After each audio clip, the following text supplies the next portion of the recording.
16 दिसंबर 1971 का वो दिन। एक तरफ पाकिस्तान भारत के सामने सरेंडर कर रहा था ईस्टर्न बॉर्डर पर, और उसी दिन वेस्टर्न बॉर्डर के ऊपर पाकिस्तान की टैंक बटालियंस भारत के अंदर घुसने की कोशिश कर रही थी।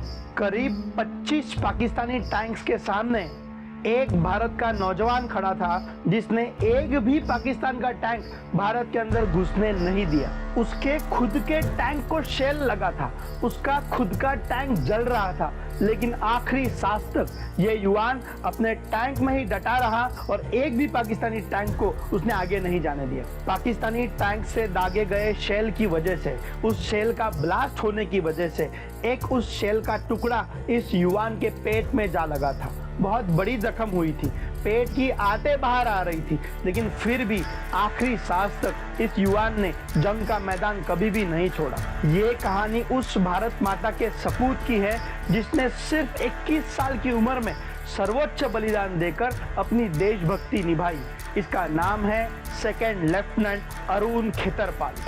दोस्तों, ये सिर्फ एक वॉर स्टोरी नहीं है, ये एक सीख है जो हर भारतीय को हर दम याद रखनी चाहिए। आर्मी ज्वाइन करना तो अरुण खेतरपाल के लिए एक फैमिली ट्रेडिशन की तरह था। उसके परदादा खालसा सेना में ब्रिटिश सेना के खिलाफ लड़े थे, उसके दादा ब्रिटिश सेना में सेकेंड वर्ल्ड वॉर में लड़े थे, उसके पापा भी इंडियन आर्मी के अंदर ब्रिगेडियर थे। तो आर्मी में जाना तो अरुण खेतरपाल के खून में था। अरुण की फैमिली ओरिजिनली पंजाब के सरगोधा शहर से बिलोंग करती है, जो आज पाकिस्तान में पड़ता है। पार्टीशन के बाद उनकी फैमिली हिंदुस्तान शिफ्ट हो गई। अरुण खेतरपाल का जन्म महाराष्ट्र के पुणे में 14 अक्टूबर 1950 के दिन हुआ था। उन्होंने सेंट कोलंबिया स्कूल दिल्ली और द लॉरेंस स्कूल सनावर से अपनी पढ़ाई पूरी की थी। बचपन में ही उनके नेतृत्व गुण चमक उठे थे, जो स्कूल के कैप्टन के रूप में उभर कर बाहर आ रहे थे। 1967 में वो नेशनल डिफेंस एकेडमी यानी कि एनडीए में शामिल हो गए। एनडीए के कठोर प्रशिक्षण ने अरुण खेतरपाल के कौशल को और निखारा और उनकी टैंक बैटल्स के प्रति रुचि बढ़ती गई। 1971 में 1971 में अरुण खेतरपाल को 17 पूना हॉर्स रेजिमेंट के अंदर कमीशन किया गया। 17 पूना हॉर्स इंडियन आर्मी की एक आर्मर्ड रेजिमेंट है जो अपनी वीरता के लिए प्रसिद्ध है। 1971 में युद्ध के नगाड़े बजने लगे थे। ये युद्ध पाकिस्तान ने ईस्ट पाकिस्तानियों पर किए गए अत्याचारों के बाद भड़का था। भारत ने ईस्ट पाकिस्तान के विद्रोहियों का समर्थन किया था, जिसकी वजह से पाकिस्तान ने भारत के खिलाफ पश्चिमी और पूर्वी दोनों तरफ से युद्ध छेड़ दिया। युद्ध 13 दिनों तक चला, जिसमें ईस्टर्न बॉर्डर के ऊपर इंडियन आर्मी ढाका तक पहुंच गई थी। पश्चिमी मोर्चे पर भी युद्ध तेजी से चल रहा था। युद्ध के दौरान 17 पूना हॉर्स 47 इन्फेंट्री ब्रिगेड को असाइन की गई थी। 47 इन्फेंट्री ब्रिगेड पंजाब में बॉर्डर लाइन पर तैनात थी। दुश्मन के साथ जंग करते करते उन्हें पीछे खदेड़ते खदेड़ते 47 इन्फेंट्री ब्रिगेड पाकिस्तान के अंदर जा पहुंची थी। 47 इन्फेंट्री ब्रिगेड पाकिस्तान में बसंतर तक जा पहुंची थी, जो कि करीब करीब इंडियन बॉर्डर से 22 किलोमीटर दूर है। 47 इन्फेंट्री ब्रिगेड पाकिस्तान के शकरगढ़ सेक्टर के बसंतर एरिया तक पहुंच चुकी थी। उन्हें 15 दिसंबर को सुबह एक ऑर्डर दी गई कि उन्हें उस एरिया के अंदर एक स्ट्रॉन्ग ब्रिज हेड बनाना है। जब कोई भी सेना दुश्मन के मुल्क के अंदर हो तब उसे ब्रिज हेड बनाने को कहा जाता है। ब्रिज हेड बनाने का मतलब यह होता है कि वो जहां है वहां पे एक स्ट्रॉन्ग डिफेंसिव पोजीशन तैयार की जाए। अगर दुश्मन की तरफ से अटैक किया गया तो उसे जवाब देने के पोजीशन के अंदर उन्हें होना जरूरी है, और इसीलिए वो डिफेंसिव पोजीशन बहुत जरूरी थी। सुबह ब्रिज हेड बनाने का ऑर्डर मिलने के बाद 47 इन्फेंट्री के जवान ब्रिज हेड बनाने में यानी कि स्ट्रॉन्ग डिफेंसिव पोजीशन बनाने में लग गए थे। रात को 9 बजे तक उन्होंने प्रॉपर स्ट्रॉन्ग डिफेंसिव पोजीशन बना ली थी। प्लान ये था कि एक बार डिफेंसिव पोजीशन बन जाए तो टैंक रेजिमेंट उस डिफेंसिव पोजीशन तक अपने टैंक्स लेकर पहुंच जाएगी, लेकिन इसमें एक दिक्कत थी। पाकिस्तानी सेना ने पीछे हटते हुए उस एरिया में कई जगह पर माइंस बिछा रखे थे, और उन माइंस की वजह से पूना हॉर्स रेजिमेंट के टैंक्स आगे बढ़ नहीं पा रहे थे। रेजिमेंट के इंजीनियर्स ने इन माइंस को डीएक्टिवेट करना शुरू कर दिया था। देर रात में यह काम शुरू ही था, माइंस को डीएक्टिवेट करने का काम शुरू ही था, तभी डिफेंसिव पोजीशन जहां बनी हुई थी वहां के जवानों ने पाकिस्तानी सेना की कुछ मूवमेंट स्पॉट की। उन जवानों ने तुरंत रीइंफोर्समेंट का मैसेज टैंक रेजिमेंट को भेज दिया। टैंक्स को डिफेंसिव पोजीशन तक ले जाना खतरे से खाली नहीं था, क्योंकि अब तक सारे माइंस डीएक्टिवेट नहीं हुए थे। लेकिन 17 पूना हॉर्स रेजिमेंट ने यह तय किया कि वो ये खतरा उठाने के लिए तैयार है, और उन्होंने रिस्क लेते हुए टैंक्स मूव करना शुरू कर दिया। दुनिया की मिलिट्री हिस्ट्री का ये एक अजूबा माना जाता है कि 17 पूना हॉर्स रेजिमेंट के ए डिवीजन के सारे टैंक्स बिना किसी माइन को छुए डिफेंसिव पोजीशन तक पहुंच गए। 17 पूना हॉर्स रेजिमेंट की 2 डिवीजन्स थी, ए डिवीजन और बी डिवीजन। ए डिवीजन के सारे टैंक्स डिफेंसिव पोजीशन तक पहुंच चुके थे, और उसी वक्त बी डिवीजन के सारे टैंक्स पाकिस्तान के जरपाल रीजन के अंदर पहुंच चुके थे। जरपाल एक पाकिस्तान का गांव है जो बसंतर से करीब 17 किलोमीटर की दूरी पर है। इंडियन आर्मी की यह एक्सपेक्टेशन थी कि पाकिस्तानी आर्मी का काउंटर अटैक बसंतर एरिया में आएगा, लेकिन हुआ कुछ अलग। पाकिस्तानी आर्मी ने काउंटर अटैक किया जरपाल एरिया के अंदर, जहां पे बी डिवीजन मौजूद थी। ये अटैक पाकिस्तान के 13 लांसर रेजिमेंट की तरफ से किया गया था, जिनके पास US made advance pattern tanks available थे। इन टैंक्स का वजन होता है करीब 50 टन, और फीचर वाइज भी इंडियन आर्मी के मुकाबले ये टैंक्स काफी एडवांस थे। पाकिस्तान की 13 लांसर रेजिमेंट के सामने सिर्फ बी डिवीजन का सामने टिकना बहुत ही मुश्किल था, और यह एहसास बी डिवीजन के कमांडर को भी हो चुका था, और इसीलिए उन्होंने रीइंफोर्समेंट का मैसेज बी डिवीजन के कमांडर ने ए डिवीजन को भेजा। सिचुएशन की गंभीरता को समझते हुए अरुण खेतरपाल, जो कि ए डिवीजन में थे, उन्होंने तुरंत रिस्पॉन्ड किया। ए डिवीजन के टैंक्स जो कि बसंतर एरिया में थे, उन्होंने जरपाल की तरफ बी डिवीजन को हेल्प करने के लिए जरपाल की तरफ मूव करना शुरू कर दिया था। इस तरफ जरपाल में बी डिवीजन का और पाकिस्तानी 13 लांसर्स रेजिमेंट का घमासान वॉर शुरू हो चुका था। ए डिवीजन के टैंक्स जितना जल्दी हो सके उतना जल्दी अपनी पूरी ताकत लगाकर मूव कर रहे थे, ताकि वो जल्दी से जल्दी बी डिवीजन की मदद करने के लिए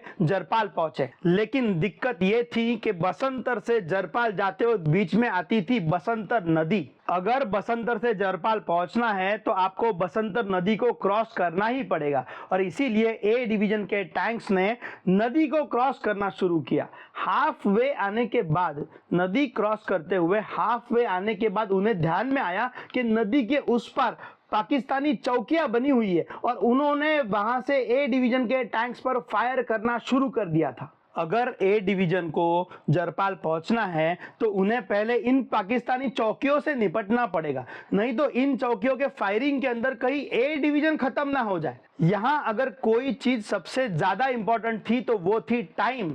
एक तरफ बी स्क्वाड्रन जरपाल में पाकिस्तानी एडवांस टैंक्स का मुकाबला कर रही थी, तो दूसरी तरफ ए स्क्वाड्रन पाकिस्तानी डिफेंसिव पोजीशंस के साथ जूझ रही थी। अगर ए डिवीजन समय पर जरपाल नहीं पहुंची तो बी स्क्वाड्रन पूरी खत्म हो जाती, और उतना ही नहीं तो जरपाल से इंडियन बॉर्डर सिर्फ 20 किलोमीटर की दूरी पे थी। पाकिस्तानी टैंक रेजिमेंट सीधी इंडियन बॉर्डर के अंदर घुस जाती। अरुण खेतरपाल ने सामने से होने वाली फायरिंग की परवाह किए बगैर अपने टैंक्स बसंतर नदी के पार करवा दिए, और उन्होंने टैंक्स को सीधा पाकिस्तानी डिफेंस पोजीशंस पर चला दिया। वहां पर जो भी बंकर बने हुए थे वो सारे उन्होंने डिस्ट्रॉय कर दिए। वो खुद टैंक से बाहर जमीन पर आ गए और अपनी गन से वहां के पाकिस्तानी सोल्जर्स का उन्होंने सफाया कर दिया। अब जरपाल जाने का रास्ता साफ हो चुका था। इस तरफ बी स्क्वाड्रन की तरफ से पाकिस्तानी रेजिमेंट का डटकर मुकाबला किया जा रहा था। रीइंफोर्समेंट की परवाह किए बगैर बी स्क्वाड्रन के जवान पाकिस्तान के 13 लांसर रेजिमेंट के साथ लड़ रहे थे। इंडियन अटैक इतना हेवी था कि एडवांस अमेरिकन टैंक्स होने के बावजूद भी 13 लांसर्स रेजिमेंट को पीछे हटना पड़ा। जब अरुण खेतरपाल की ए स्क्वाड्रन जब जरपाल पहुंची तो पाकिस्तानी टैंक्स पीछे हट रहे थे। अरुण खेतरपाल पाकिस्तानी सेना की फितरत बहुत अच्छे से समझते थे। उन्हें पता था कि पाकिस्तानी पीछे जाकर कुछ देर बाद वापस आएंगे और अटैक करेंगे, इसीलिए वो अपनी पोजीशन पर बैठे नहीं रहे। वो अपना टैंक और 2 और टैंक्स लेकर पीछे हटने वाले पाकिस्तानी टैंक्स का पीछा करने लगे। पीछा करते हुए वो काफी दूर तक आ चुके थे और आखिरकार उन्हें सही पोजीशन मिली। अरुण के टैंक ने निशाना साधा और एक पाकिस्तानी टैंक पर फायर किया और वो टैंक डिस्ट्रॉय हो गया। पाकिस्तानी सेना को ये अटैक एक्सपेक्टेड नहीं था। उनका एक टैंक खत्म हो चुका था और ये चीज जैसे उनके दिल पर लग गई थी। अपने टैंक को जलता हुआ देख पाकिस्तानी सेना ने काउंटर अटैक प्लान किया। बहुत ही जल्द पाकिस्तानी रेजिमेंट को रीइंफोर्समेंट भी मिल गई और अब उन्होंने खुद को स्ट्रैटेजिकली रीअलाइन कर लिया था।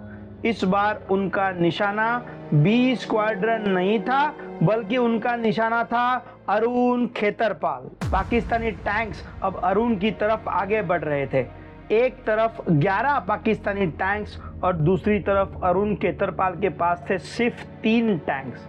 ऐसी सिचुएशन में अगर कोई कमजोर दिल वाला होता तो टैंक्स छोड़कर भाग जाता या फिर टैंक्स के साथ पीछे हट जाता, लेकिन अरुण खेतरपाल जरा सा भी पीछे हटे नहीं। उन्हें जंग का पहला उसूल याद था, जंग के मैदान में डट के रहना।